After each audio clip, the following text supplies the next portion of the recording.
bien des égards nouvelle pour beaucoup de poèmes, d'Yvan Mignot aux éditions Verdier, dans la collection qui a été fondée et dirigée par Yann Châtelain, qui est maintenant dirigée par Catherine Ferrel, et l'œuvre de Valère Novarina, que certains d'entre vous peut-être connaissent, qui est un auteur de théâtre et qui a en même temps dans son théâtre, dans son œuvre théâtrale, a,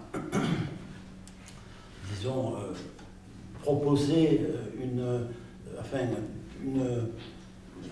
ce qu'il appelle, il a mis en pratique une langue qu'il a appelée la langue inconnue, et qui est l'objet, enfin qui est le titre d'une brochure qu'il m'a offerte récemment.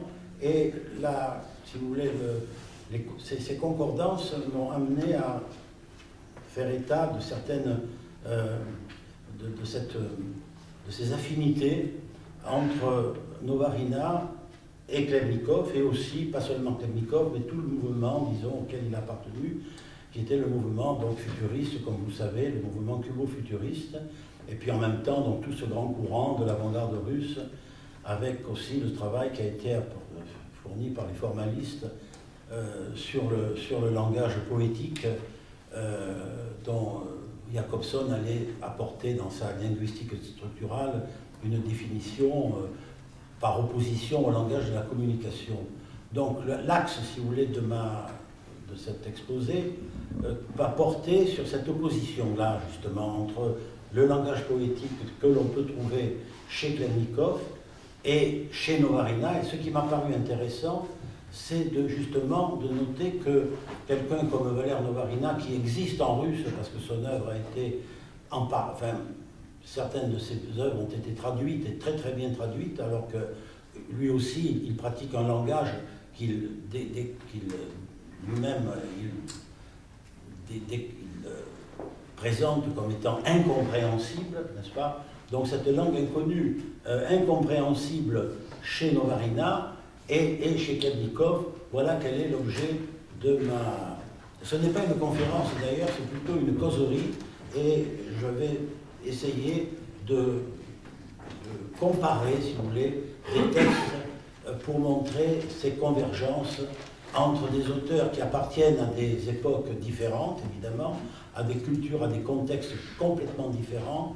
Et c'est cela qui m'a paru justement éclairant pour cette approche de ce nouveau langage poétique qui est né au début du XXe siècle, de montrer que, au fond, ce n'est pas seulement une spécificité russe, n'est-ce pas, comme on l'a souvent dit. Il appartient, bien sûr, on peut l'intégrer dans le courant de la culture russe en général, mais on peut voir qu'il y a aussi ailleurs, il y a eu, et même à une époque différente, on peut voir apparaître une même conception, n'est-ce pas, de la langue, un même travail sur la langue, justement, qui est un travail sur tout ce qui, dans une langue, peut échapper, si vous voulez, à la raison, à la logique, à ce qu'on appelle en linguistique les dénotations, un langage qui soit composé, au fond, presque uniquement de connotations, n'est-ce pas, qui soit uniquement dirigé vers l'émotion, n'est-ce pas, l'émotion esthétique, n'est-ce pas. J'ai été l'élève d'Étiamble, et Étiamble m'avait initié à l'œuvre de Raymond de Bourmont, qui avait écrit, on va un peu oublier aujourd'hui, une esthétique de la langue française, où justement il opposait dans la langue française, par exemple, les termes, n'est-ce pas, désignant les fleurs, les animaux, etc., dans la langue populaire, par opposition à la langue savante, le latin.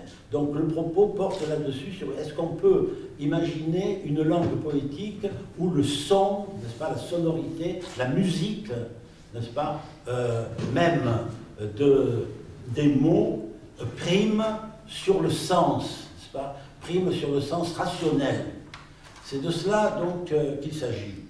Alors, pour commencer, donc je vous ai dit, je voudrais plutôt procéder par des lectures de textes puisque c'est plutôt que des commentaires, je crois qu'il vaut mieux faire parler les auteurs eux-mêmes. Alors, dans un entretien avec Philippe Di Meo, voilà ce que Valero Novarina disait de lui-même, enfin, comment il se présentait, comment il se définissait.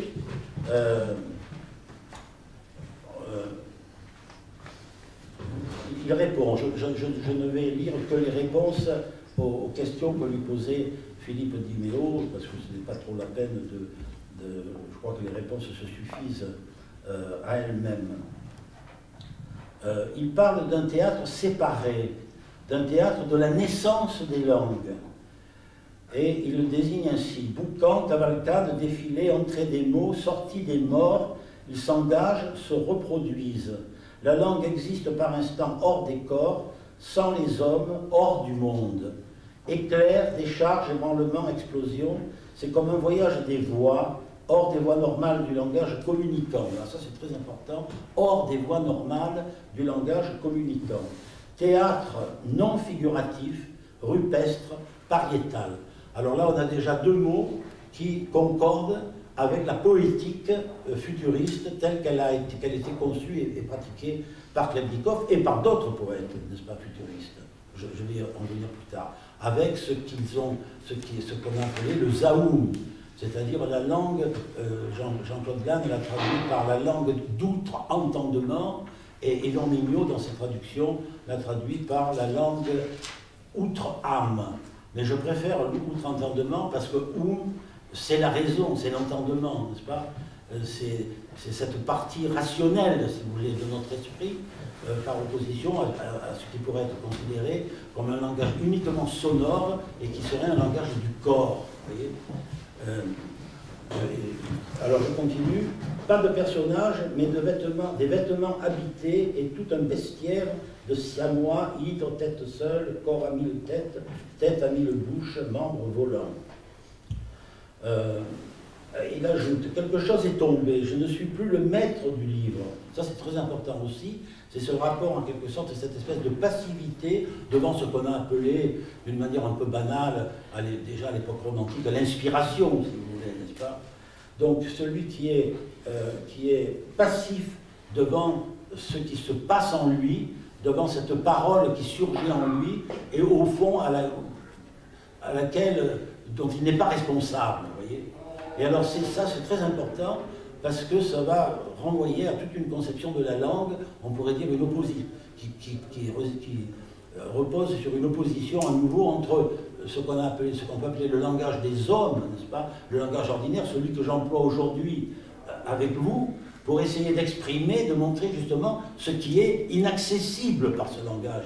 Il y a là un paradoxe, vous voyez, c'est pour ça que je préfère lire des textes plutôt que d'essayer moi-même d'exprimer dans un langage clair ce que ces poètes, Khlebnikov d'un côté et Novarina de l'autre. Khlebnikov, je rappelle ses dates, il est né en 1885, il est mort en 1922, il a été considéré, il est toujours d'ailleurs considéré aujourd'hui, enfin par les critiques, par les historiens de la littérature, de l'art, comme peut-être le plus grand phénomène de son époque, par justement cette, n'est-ce pas, cette rupture avec toute une tradition de ce qu'on a pu appeler l'académisme, qu'il a porté à son comble en inventant une langue qui était justement hors de la langue, n'est-ce pas, une langue qui était en dessous, comme on a pu l'exprimer lui-même, et Novarina reprend cette idée d'une langue qui est cachée en quelque sorte sous la langue ordinaire, n'est-ce pas, et qu'il faut, en quelque sorte, il faut creuser, il faut descendre dans le sous-sol de la langue pour essayer de trouver justement cette espèce de langue, on pourrait dire, originelle, qu'on a appelé aussi la langue des dieux.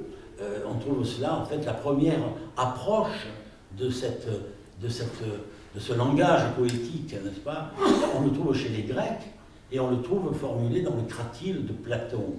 Et donc il y a, si vous voulez, j'ai trouvé pour ces deux auteurs, on pourrait dire, un double patronage, celui d'une part de Mallarmé, hein, que vous connaissez bien sûr, puisqu'il a fondé aussi dans notre langue ce même courant poétique, comme il disait, en dehors des mots de la tribu, un langage qui est beaucoup plus, tellement proche de la musique que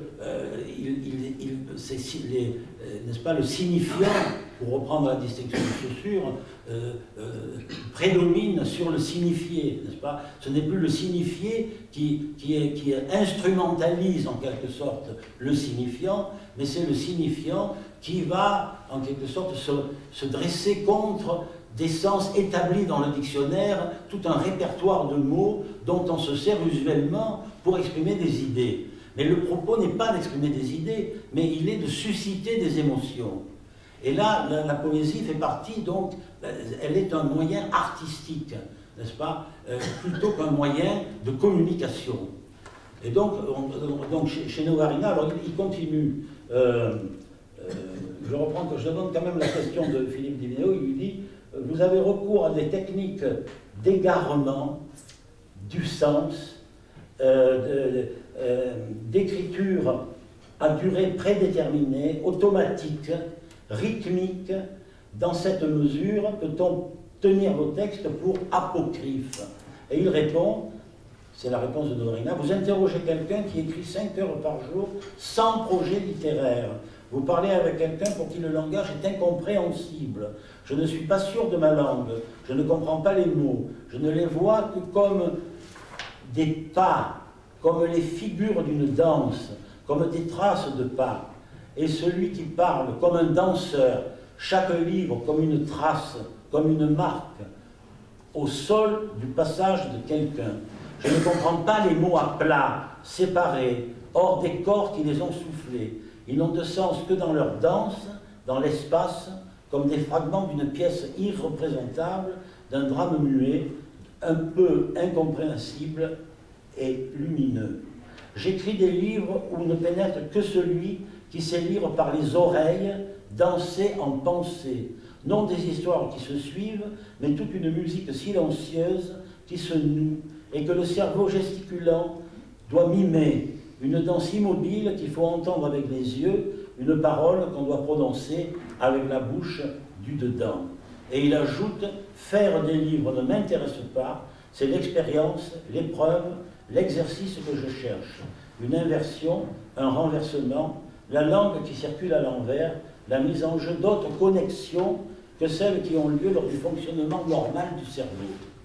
J'écris en langue inversée, j'émets une parole à l'envers, comme une danse qui mimerait une langue qu'on n'a pas, un cerveau qu'on n'a pas. Comme l'expérimentation d'un état oublié à venir, comme une expérience antiphysique de parole et non, en non-langage. Donc une expérience, je ne vois pas très bien, antiphysique. C'est pour ça que j'ai du mal à lire. Voilà. Je me suis toujours représenté ça comme un sacrifice scientifique, une expérience que je devais mener jusqu'au bout à venir, c'est beaucoup mieux, un auto-engendrement douloureux. Alors je voudrais mettre en, si vous voulez, en parallèle de ce portrait de Novarina, qui par ailleurs parle de la langue comme idiotie, n'est-ce pas? Et là, pour, disons, faire un peu aussi un exercice d'étymologie, enfin de rapprochement tel qui est affectionné par ces deux poètes, je dirais qu'il y a effectivement, on peut trouver une certaine alliance entre l'idiome, n'est-ce pas, ce qui est idiomatique et ce qui est idiot. C'est-à-dire que ce qui est idiomatique, justement, échappe à la raison, n'est-ce pas, échappe au zaoum. Donc on peut trouver une convergence entre le zaoum qui a été, disons, inventé, n'est-ce pas, par les futuristes russes, et cette langue inconnue de Novarina. Alors voici le portrait que j'ai trouvé, le portrait de Khlebnikov, que j'ai trouvé dans des entretiens entre Vyacheslav Ivanov et Moïse Altman à Bakou en 1920. Il faut rappeler à propos de Khlebnikov que Khlebnikov avait été à ses débuts proche de Vyacheslav Ivanov. Vyacheslav Ivanov je rappelle, a été l'une des grandes figures du symbolisme russe. La modernité poétique et artistique en Russie est née, comme vous savez, avec le symbolisme. Il y a eu le premier symbolisme qui était presque calqué sur le symbolisme français, dont les sources étaient françaises. C'était Verlaine, c'était Mallarmé, mais Mallarmé, on va le retrouver plus tard avec les futuristes. Il y a plusieurs Mallarmé, si vous voulez. Mais en tout cas, cela a commencé comme ça. Et Vyacheslav Ivanov a été le maître à penser de la deuxième vague du symbolisme, avec André Bielde et Alexandre Blok. Et Vyacheslav Ivanov s'était, on pourrait dire, réfugié à ce moment-là, après la révolution d'octobre. Il était évidemment lui-même, alors que Blok et Bielde avaient adhéré à la révolution d'octobre, il avait fait partie, il y avait eu une scission dans tous ces mouvements, n'est-ce pas? Et il n'avait pas du tout, il avait fui en quelque sorte Moscou, Saint-Pétersbourg, il s'était réfugié à Bakou, aussi pour des raisons matérielles, il faut bien le dire. À ce moment-là, en Russie, se constituent de nouveaux centres culturels pour des raisons matérielles, parce que dans les périphéries, on vivait beaucoup mieux qu'à Moscou ou Pétersbourg, où on mourait de froid et de faim, puisque Blok, comme vous le savez, en 1921, est mort de faim. Il est mort d'inanition. Alors, à Bakou, on avait plus de moyens de se chauffer, de se nourrir. C'était le cas aussi à Vitebsk. Par exemple, Malevitch, en 1919, est allé à Vitebsk, aussi pour des raisons, il faut bien le dire, qui n'étaient pas d'ordre tellement poétique, mais qui étaient d'ordre artistique. Bien sûr, il a fondé une école d'Alimovis, etc. Mais il y avait aussi le fait qu'on pouvait vivre mieux à Vitebsk qu'à Moscou. Alors je vais vous lire ce portrait de Khlebnikov qui est fait que j'ai trouvé dans les entretiens qui ont été publiés déjà une vingtaine d'années, je ne sais pas si on peut encore les trouver, entre Vyacheslav Ivanov et Moïse Altman. Moïse Altman était un étudiant de Vyacheslav Ivanov. Il se passionnait pour la poésie, pour l'art, mais il avait une vocation scientifique. Alors je ne me souviens plus très bien, je crois qu'il était physicien, en tout cas après il a émigré et il a fait une grande carrière scientifique aux États-Unis. Mais c'était vraiment quelqu'un, vous allez le voir, qui avait aussi un sens aigu de la poésie et de cette poésie qu'on pourrait dire justement incompréhensible, de cette langue inconnue, n'est-ce pas, qui, me semble-t-il, a été le partage à la fois, indépendamment évidemment de la distance et des différences de contexte, de Khlebnikov et de Novarina. Alors voici ce qu'il écrit. Khlebnikov, rapporte Altman, était la personnalité la plus intéressante que j'ai rencontrée dans ma vie. Une personnalité qui précisément n'avait rien de personnel, qui était une personnalité parce qu'elle avait éliminé tout trait personnel. Même son prénom, Velimir, n'était pas le sien. Il s'appelait Victor, mais il n'avait pas voulu d'un prénom aussi sonore. Il portait un manteau long sur son corps presque nu, et sur la poitrine, il gardait une feuille de papier avec des chiffres. C'étaient ses calculs des événements les plus importants de l'histoire. Combien, non d'années, mais de mois et de jours, séparaient la bataille de Kulikovo de la bataille de Borodino. D'après ses calculs, il essayait de prévoir les événements futurs. Parfois, ses prévisions étaient justes. Ainsi, il avait prédit la date exacte du commencement de la révolution russe. Une fois, devant moi, Vyacheslav Ivanov lui avait dit qu'un archange sonnerait de la trompette pour annoncer la fin des temps, et il avait ajouté « Peut-être, Velimir, vous êtes cet archange ». Je rappelle que c'est Vyacheslav Ivanov qui avait donné à Khlebnikov ce prénom de Velimir, alors qu'il s'appelait en réalité Victor, n'est-ce pas, de son vrai prénom. Vyacheslav Ivanov m'a dit que quand Velimir venait chez lui, il sentait la présence du sacré. Velimir parlait de façon très confuse, mais parfois très sensée. Ainsi, après avoir écouté la lecture de mon journal, il dit « Maintenant, nous n'avons plus besoin d'un journal, mais d'un minutier ». Khlebnikov était visiblement dans la plus extrême misère. Il avait faim. Il donnait aussitôt tout ce qu'il avait au premier venu, que ce soit de l'argent ou des vêtements. J'avais tout organisé pour qu'il prenne ses repas dans un restaurant d'étudiants, mais il l'avait oublié et il restait souvent sans manger. Et ce qu'on lui mettait dans la main, que ce soit ou non comestible, il le mettait aussitôt dans la bouche sans le mâcher, du pain, des noisettes, de la pastèque, etc. Comme je lui demandais s'il n'avait pas d'ennemi, il me répondit « oui, un seul, le froid ». Et il est significatif qu'il soit mort dans un village comme s'il voulait se réchauffer auprès d'une étuve. Et de Vyacheslav Ivanov, Khlebnikov me disait que malheureusement, il n'y avait en lui rien d'héroïque. Khlebnikov avait voulu aller en Perse et il y était parvenu. Mais à peine arrivé près du bord d'Enzeli, le bateau n'avait pas pu accoster, soit à cause de la tempête, soit à cause des bancs de sable. Mais alors Khlebnikov s'était jeté à l'eau et avait nagé jusqu'au rivage. Et en Perse, les indigènes le prenaient pour un derviche russe, les boutiquiers l'appelaient pour qu'il porte bonheur à leur commerce. Il séjourna quelque temps en Perse et retourna aussitôt à Bakou. Il ne savait pas ces vers par cœur, et il lui arrivait même d'oublier que c'était lui qui les avait écrits. Et quand on lisait l'un de ses poèmes devant lui et qu'il appréciait tel ou tel passage, il l'indiquait et s'étonnait quand on lui disait qu'il en était l'auteur. Il l'avait oublié. En un mot, Khlebnikov était un homme qui ne possédait rien de personnel, même pas son prénom, et il ne s'appartenait pas à lui-même. Et à qui donc appartenait-il? Velimir appartenait à l'immense univers. Et toute l'originalité, toute la singularité excentrique de sa personnalité consistait dans le fait qu'il n'avait aucune personnalité, qu'il n'avait rien à lui, rien de personnel. Alors on trouve la même conception, si vous voulez, de cette personnalité qui repose sur l'absence, qui naît de l'absence de personnalité, n'est-ce pas? Là, quand on renonce à son ego, à son moi, c'est le moyen, c'est la voie, c'est la condition pour devenir justement une personne. Mais si on est d'abord une personne et qu'on s'affirme comme personne, on est dans une représentation de soi. Or là, au contraire, n'est-ce pas? Et ça, on retrouve cela dans le travail sur la langue, aussi bien chez Novarina que chez Khlebnikov.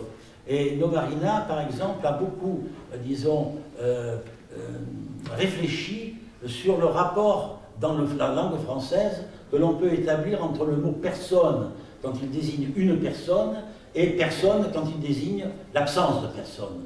Et il a beaucoup, je dirais, jonglé avec cela, n'est-ce pas? Et cela nous ramène à un autre aspect commun à la fois à Khlebnikov, mais aussi à tout ce courant, n'est-ce pas, de l'avant-garde russe et à la pensée de Novarina, qui est ce que j'appellerais l'aspect théologique. Philippe Solers a dit de Novarina qu'il était un métaphysicien et un anarchiste. Anarchiste, certain. Et Khlebnikov aussi, on pourrait dire de lui, vous pouvez le déduire du récit, du portrait qui a été fait par Moïse Altman. Était aussi un anarchiste, mais métaphysicien, je dirais plutôt qu'il était théologien. Et je ne sais pas s'il y en a parmi vous qui ont pu assister à ces spectacles. Dans ces spectacles, on trouve constamment ce qu'il a appelé des litanies, n'est-ce pas? C'est-à-dire des énumérations de noms de lieux, de noms propres, où les noms inventés se mêlent avec des noms réels, n'est-ce pas? Des noms réels de lieux. Et ça renvoie alors, s'il s'agit de cette disons, distinction entre la fonction poétique du langage et la fonction de communication, il est évident qu'on pense tout de suite à Mallarmé, qui a fondé qui a été vraiment le premier, au fond, à créer un langage justement qui soit tellement désarticulé, mais Mallarmé n'inventait pas des mots. Il ne possédait pas ce que les Russes ce qu'on appelle en russe la slovotvorчество, c'est-à-dire la création verbale. Et cela s'explique aussi, et Novarina non plus. Son travail repose plutôt sur la syntaxe, si vous voulez, sur l'organisation des mots, plutôt que sur l'invention de mots, bien que lui-même il ait revendiqué cette incompréhensibilité du verbe, lui aussi. Mais parce que c'est propre au français. Là, on se heurte à la différence des langues. Le russe, comme l'allemand, est propre à la création verbale, parce que c'est une langue où on peut composer sans fin des mots en les agglutinant, avec le jeu des préfixes, etc., n'est-ce pas, des racines. Mais ce qu'il y a de commun dans l'approche du langage entre Novarina et Khlebnikov, outre cet aspect que j'ai dit théologique, parce que derrière il y a toujours une certaine conception de Dieu, n'est-ce pas? C'est une langue, je dis, c'est pas la langue des hommes. Pour les Grecs, c'était la langue des dieux. Et pour Novarina et Khlebnikov, c'est la langue, on pourrait dire, pas des dieux, mais de Dieu, puisqu'ils appartiennent tous les deux à des religions monothéistes. Mais, et ce Dieu, pour Novarina, par exemple, il a dit « Dieu est la quatrième personne du singulier ». C'est-à-dire, ce n'est pas le Dieu ultra, super transcendant, dominateur, n'est-ce pas, monolithique, mais c'est un Dieu caché, c'est un Dieu absent, et au fond, c'est un Dieu à découvrir, et ce travail dans la langue, sur la langue, qui est plutôt un travail de, comme je l'ai dit, d'approfondissement, n'est-ce pas, de descente dans la langue, dans les sous-sols de la langue, et là, Novarina, qui a très très bien, on pourrait dire, théorisé, conceptualisé tout cela, a fait aussi état d'un rapprochement entre la linguistique et la géologie.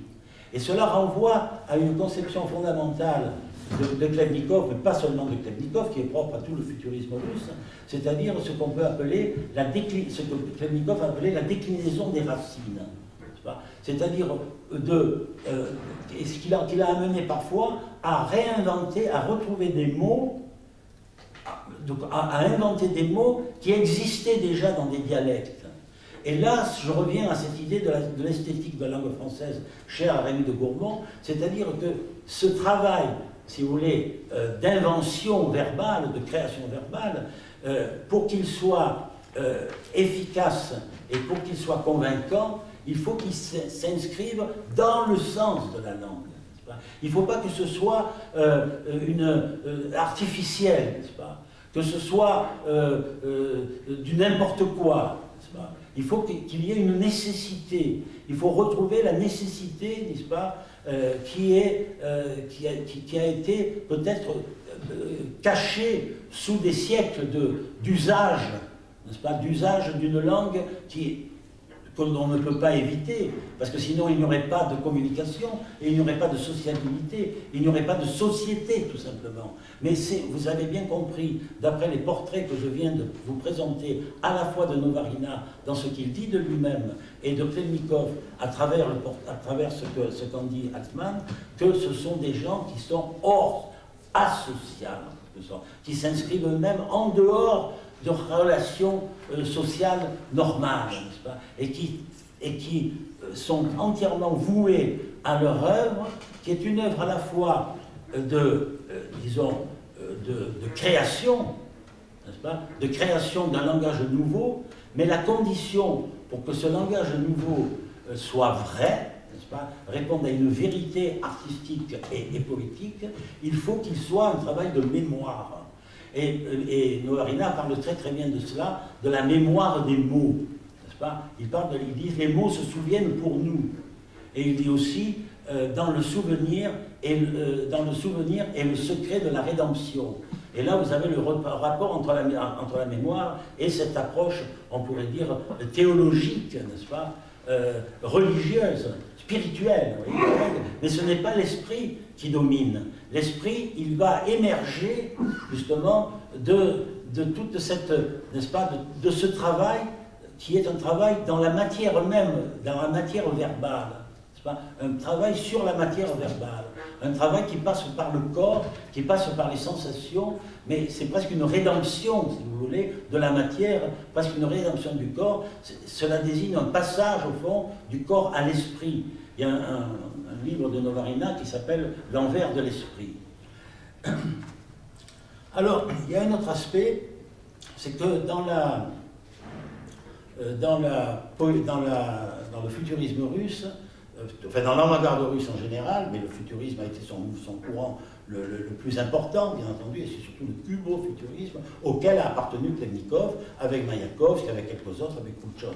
D'ailleurs, ce n'est pas Khlebnikov qui a inventé le Zaoul, c'est Khrouchtchev, avec ces trois fameux mots, c'était Der Bullshit.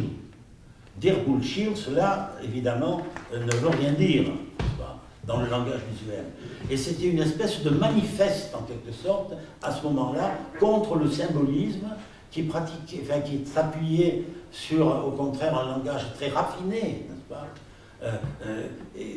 et pour rompre, justement, avec la tradition dans la langue même, en créant des mots nouveaux, mais qui expriment une nouvelle vision du monde, un nouveau rapport au monde. Et ce rapport au monde, évidemment, là, on entre dans un débat culturel, je dirais, n'est-ce pas? Ils ont mis l'accent sur ce qui, dans la pensée russe, dans la culture russe, appartenait plutôt à l'Asie qu'à l'Europe.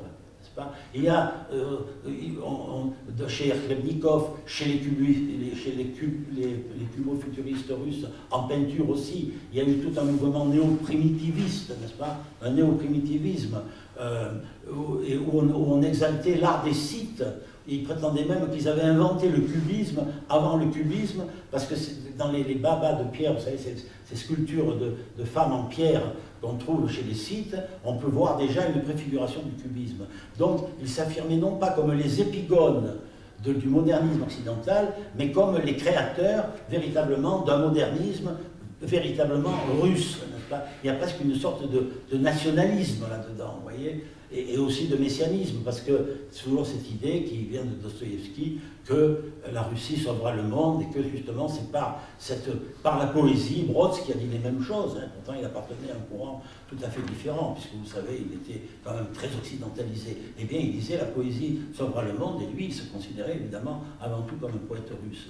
Donc on a cela. Mais en même temps, il faut aussi ne pas trop insister sur cet aspect, mais ce qui y est important, c'est que la première exposition de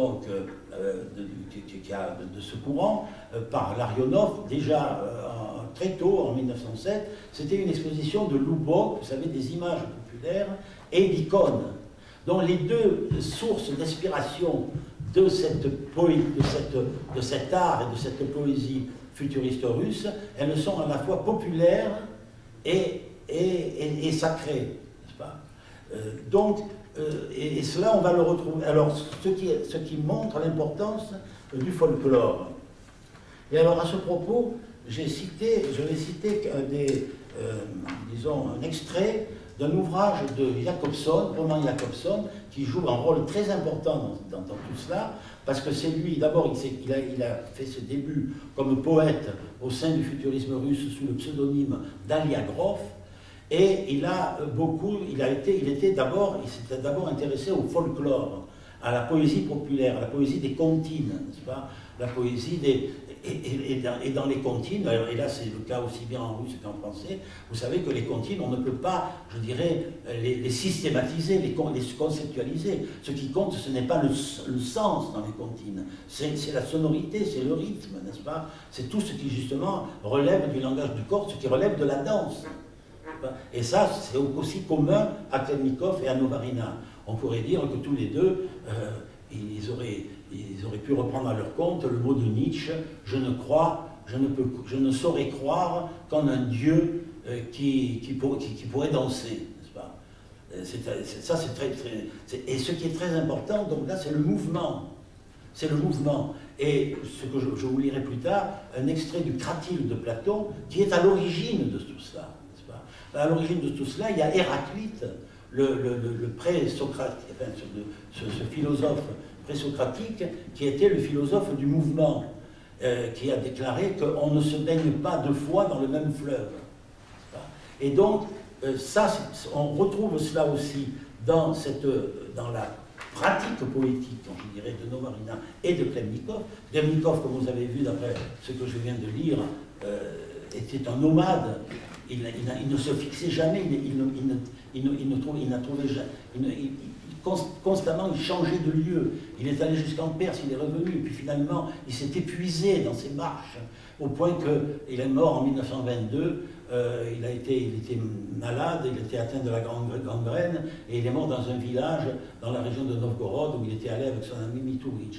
Mais c'était vraiment au terme d'un véritable épuisement qui est bien décrit dans le portrait, n'est-ce pas? Il s'est épuisé lui-même, vous voyez, parce qu'il ne regardait rien pour lui. Alors ce qui est important aussi, c'est chez Khlebnikov, qui a théorisé tout cela, un manifeste qu'il a publié en 1916, qui s'appelait Trompette des Martiens, où il opposait, il a déclaré qu'il y avait, c'était presque une déclaration de guerre, n'est-ce pas? Il déclarait qu'il y avait une opposition irréductible entre ce qu'il appelait les acquéreurs et les inventeurs, les priobitatili et les isoblitatili, ceux qui inventent, ceux qui découvrent et ceux qui gardent l'acquis, n'est-ce pas? Qui gardent ce qui est acquis. Et ça correspond tout à fait à cette bifurcation dans la langue dont, justement, que l'on trouve à la fois dans la pratique et dans la théorie, n'est-ce pas, de Novarina et de Khlebnikov. Alors, ce qu'il y a dans les convergences qu'on peut établir entre Novarina et tous ces grands artistes et poètes russes de cette époque, c'est aussi le fait que, ce qui est assez rare chez nous, ce qui a été dans la culture française moderne, n'est-ce pas, c'est-à-dire qu'il a été constamment, il a eu le souci de commenter son œuvre, et parallèlement à son œuvre théâtrale, qui est son œuvre vraiment de création pure, n'est-ce pas, il a écrit plusieurs volumes qui pourraient constituer un vaste corpus de réflexion sur sa pratique du langage. C'est qu'à partir de sa pratique du langage, il en a déduit une théorie, et je dirais justement, il en a déduit même, il a établi ce qu'on pourrait appeler une théologie, n'est-ce pas? Alors, je reviens au folklore, et voici ce que écrit, ce que l'on peut dire de cette étude sur le folklore que Jacobson a publié très tard, en 1975, à Cambridge, mais où à la fois il revient sur l'avènement des avant-gardes et aussi sur la formation de la linguistique moderne, parce que vous savez que Jacobson a été le fondateur de la linguistique structurale, n'est-ce pas, et qu'il a été aussi et surtout le théoricien de cette distinction entre la fonction poétique du langage et sa fonction de communication. Et ça, c'est central dans le sujet, justement, que je traite. Alors, il montrait tout ce qui liait la poésie russe, la plus moderne, la plus audacieuse, aux origines magiques du folklore. C'est-à-dire que cette langue inconnue, on peut considérer, n'est-ce pas, c'est une langue qui va agir évidemment, sur les sens, sur les émotions et sur les événements.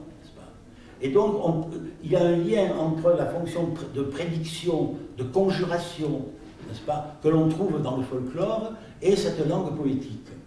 Cette langue poétique est née aussi en partie de cette langue populaire, et là, évidemment, ça nous renvoie, si on fait un peu l'histoire, si vous voulez, de la culture russe, n'est-ce pas, de la culture russe moderne, cela nous renvoie à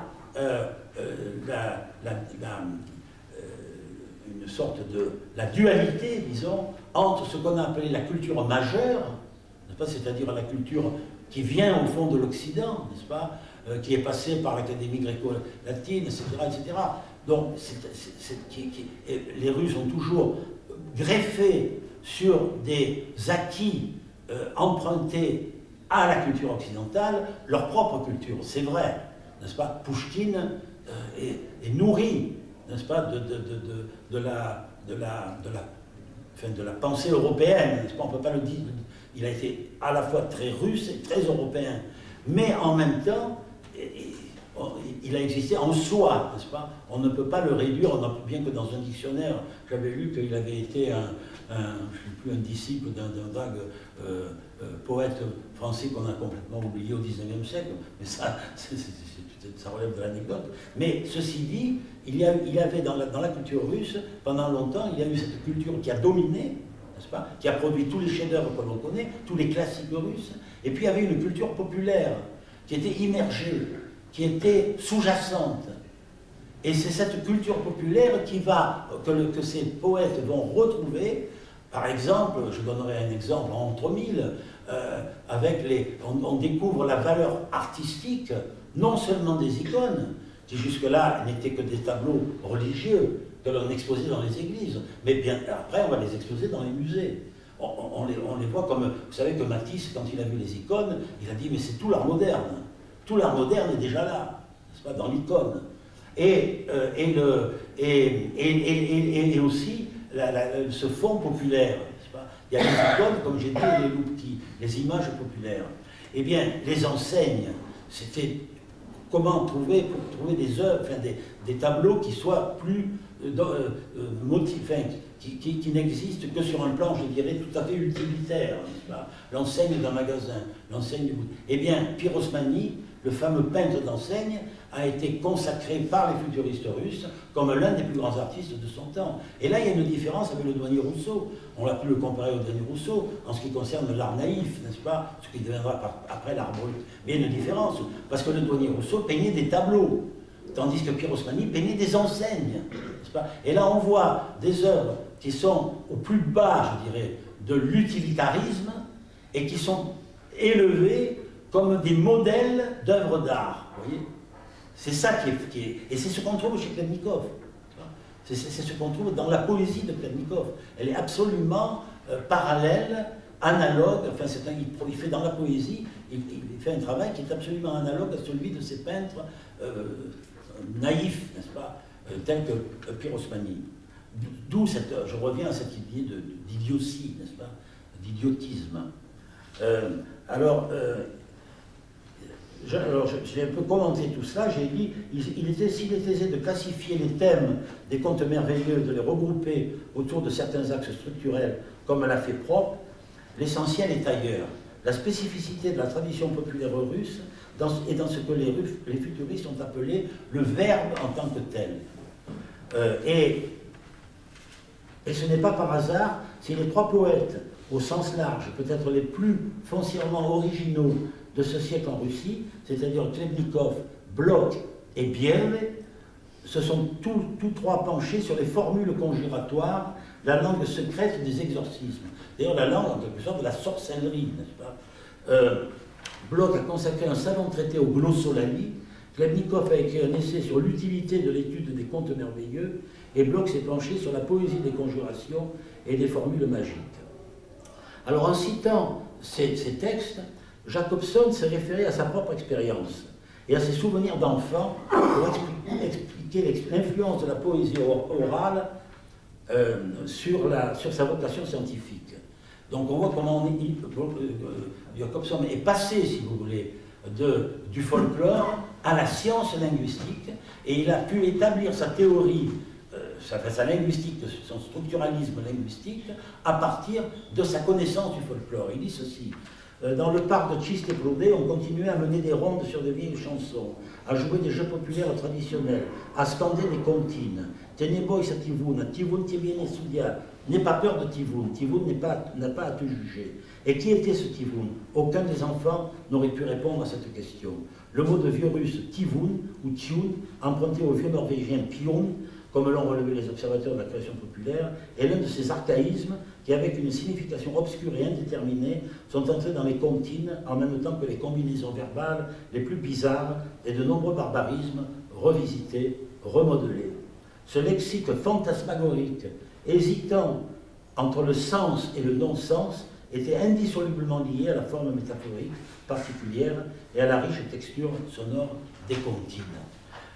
Donc, on a ce rapport, cette dimension magique, n'est-ce pas, de cette nouvelle langue, de cette langue inconnue. On la trouve aussi chez Novarina, dans son petit ouvrage sur la langue inconnue. Il rappelle qu'il a il a découvert sa vocation, disons, on va dire de poète, n'est-ce pas, de créateur verbal, à partir par sa mère qui lui chantait des chansons en hongrois, et une langue qui l'a toujours fasciné mais qu'il n'a jamais comprise. Donc il a commencé cette émotion éprouvée par une langue incompréhensible qui l'a amené à faire son propre travail sur la langue française, mais aussi à partir du patois, n'est-ce pas, du patois savoyard. Et il fait souvent référence, enfin il utilise souvent dans ses œuvres des mots justement de patois, mais toujours en faisant toutefois toujours la distinction. Il ne s'agit pas de mélanger, si vous voulez, les différentes langues. Il s'agit de penser, comme il a dit, en langue, où il a parlé aussi de la langue à un. C'est-à-dire que chacun a sa langue, et le français a sa langue, le patois a sa langue, le russe a sa langue. Mais au sein du russe, ce qui est important dans l'œuvre de Khlebnikov, c'est justement cette alliance entre une langue qui est quand même la langue de ses récits, la langue de ses chroniques, qui est une langue qui reste malgré tout une langue, on pourrait dire, classique, et puis ce zaoum, qui est une langue inventée, mais inventée dans le sens, malgré tout, de ses racines, si vous voulez, qui sont cachées sous la langue. On pourrait dire que cette création verbale, elle est le fruit d'un travail presque, on pourrait dire, spéléologique, n'est-ce pas? Il s'agit de descendre, dans les profondeurs de la langue. Alors je vous citerai simplement, comme ça, pour illustrer, n'est-ce pas, quelques vers de Zaoum de Khlebnikov. Gzi sosmerch, pak vo, lioeli, pakt vo, près de eni kou, pshi, mekromero, piucha, bliam evo, zigugzagi, zizoparole à ouk. Voilà. La traduction, c'est pas facile. Elle ne s'est pas traduite. C'est par essence intraduisible.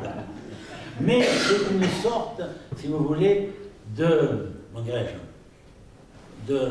pointe extrême de cette approche de la langue, n'est-ce pas? C'est une sorte de... C'est évidemment une expérimentation, mais qui renvoie tout de même à une conception qui reste toujours, qui mérite d'être prise en compte si l'on veut, disons, d'une manière générale d'ailleurs, dans notre rapport à la création artistique et à la création poétique.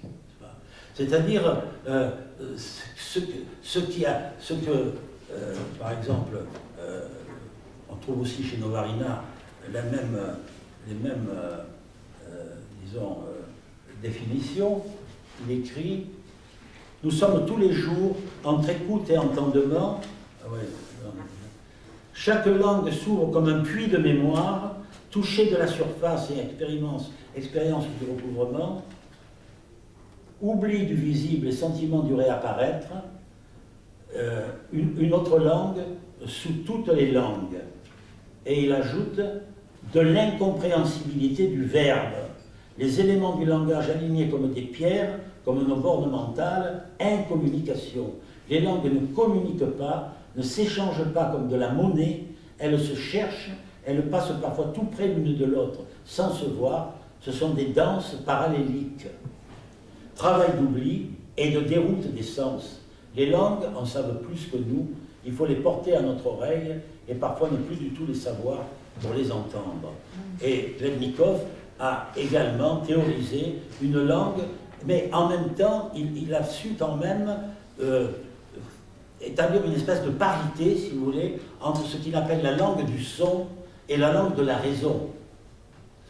Et montrer que ce sont des voix évidemment inverses, n'est-ce pas, mais qui doivent se compléter et non pas se contredire. Bon, je crois que le temps est passé, hein, je sais pas. Oui, normalement c'est 13h. Est-ce qu'il y aurait on a déjà une question peut-être J'avais encore beaucoup de temps, il faudrait beaucoup plus de temps pour un peu de... Voilà, mais si vous avez des questions concernant ce que je viens de vous dire et l'approche que je viens de vous montrer. Petit exemple de Novarina. Comment? Petit exemple de... Est-ce que comme vous avez cité Khlebnikov, est-ce que vous avez Novarina? Ça, ce que je viens de citer, c'était de Novarina. Oui, le précédent. J'ai fait un espèce de parallèle. Ça, Ça, c'était de Novarina, c'est pas de Khlebnikov. C'est un extrait de La langue inconnue, qui est une brochure dans laquelle Novarina a résumé en quelque sorte, parce qu'on retrouve des idées et même des formulations qu'il a employées dans ses ouvrages précédents, qui est une espèce de résumé de sa conception du langage, de ce qu'il appelle justement la langue inconnue. Voilà. Alors la langue inconnue, pour terminer, je dirais qu'on peut, sur le, enfin, pour revenir aux Russes, n'est-ce pas, elle renvoie à la fois au Zaoum, bien sûr, le Zaoum et cette langue inconnue, c'est une langue à découvrir, n'est-ce pas? C'est une langue qui se réinvente constamment par la création verbale. Bon, donc c'est une langue inconnue, c'est pas une langue qui est déjà connue et dont le sens est imposé et surimposé. Mais aussi à la notion que les formalistes ont, qu'on trouve chez les formalistes, qu'on appelait l'ostranienie, c'est-à-dire la défamiliarisation. Et c'est à partir de là, ces deux conceptions sont à l'origine de tout le modernisme, n'est-ce pas? De tout le modernisme du XXe siècle et du XXe et du XXIe siècle. C'est-à-dire que la valeur s'identifiant à la nouveauté, si vous voulez, à la création. Mais il y a une différence entre deux conceptions du modernisme. On peut trouver une conception du modernisme qui est en rupture totale avec le passé et qui alors risque d'aboutir à une véritable instrumentalisation de la langue. Et cela renvoie, écoutez, pour faire plus bref, je vous renvoie au Cratyle de Platon et au dialogue entre Hermogène et Cratyle, avec l'arbitrage de Socrate, bien sûr. Hermogène prétend que les mots sont interchangeables, on peut mettre un mot à la place d'un autre, et ça n'a aucune importance, de même qu'on peut mettre un serviteur à la place d'un autre. Ça renvoie au nominalisme, n'est-ce pas? C'est une conception nominaliste du langage, c'est-à-dire qu'on peut instrumentaliser le langage. Et ça, on trouve ça, c'est cette conception, hélas, qui a prévalu de nos jours dans notre culture actuelle. Et puis, il y a la conception de Cratyle, qui lui affirme que les mots répondent à des nécessités d'ordre tout simplement religieux, n'est-ce pas? Les mots sont créés par Dieu, pas par les hommes. Donc, il faut retrouver ces mots de la langue des dieux qui sont cachés sous la langue des hommes. Donc, je vous renvoie au Cratyle, et Cratyle était un élève d'Héraclite, et Héraclite qui justement a théorisé, qui est à l'origine de cette philosophie du mouvement. Et chez Novarina, on trouve par exemple il raconte comment le patois savoyard se transforme au fur et à mesure des lieux qu'il traverse, n'est-ce pas?